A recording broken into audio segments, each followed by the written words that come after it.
On se retrouve donc pour cette revue de presse de l'économie.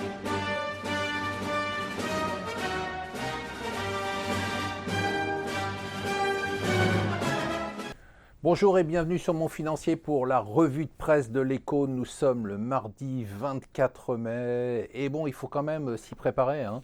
C'est ce que nous dit le Financial Times. On peut dire qu'il ne gagnera jamais, comme on avait dit qu'il ne serait jamais le candidat des Républicains. Et bien maintenant, il y a des analyses qui sortent sur Wall Street pour essayer de prévoir ce qui se passerait si Trump gagnait. Bien évidemment, d'abord, les marchés baisseraient dans un premier temps, mais aussi d'un point de vue plus précis, sectoriel.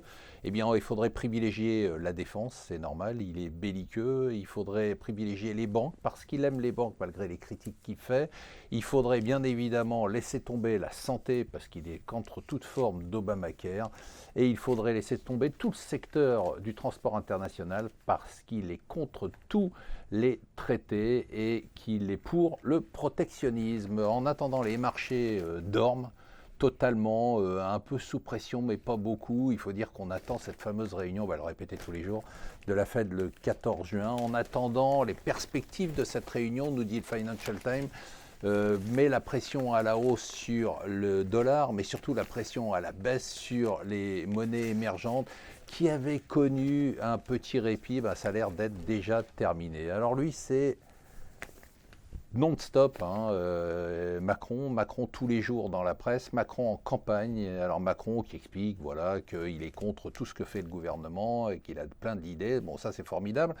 Ce qu'on ne comprend pas, c'est ce qu'il faut au gouvernement, surtout que la situation est vraiment critique. Il y a 6 millions de chômeurs, le pays est bloqué. On vient d'apprendre, et on le parlera tout à l'heure, que la France perd en attractivité. Non, mais lui, il est déjà sur 2017. On se demande aussi pourquoi Hollande le garde. Est-ce que c'est encore un calcul machiavélique que j'avoue ne compte pas comprendre du tout.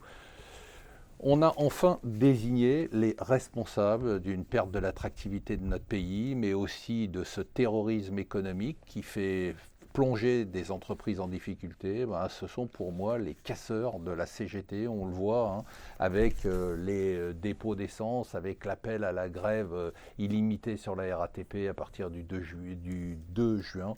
Voilà, il faut appeler un chat, leur donner le nom. La CGT aujourd'hui joue le rôle de casseur d'entreprise. Du coup, pas de surprise, l'attractivité, la nouvelle analyse d'Ernst & Young nous met la France comme seul pays, je dis bien seul pays de l'Europe qui perd en attractivité sur les investissements étrangers. Il fallait quand même le faire, et bien on y est arrivé. En cause, bien évidemment, le climat social, les charges sociales et la fiscalité. Voilà, pas de surprise.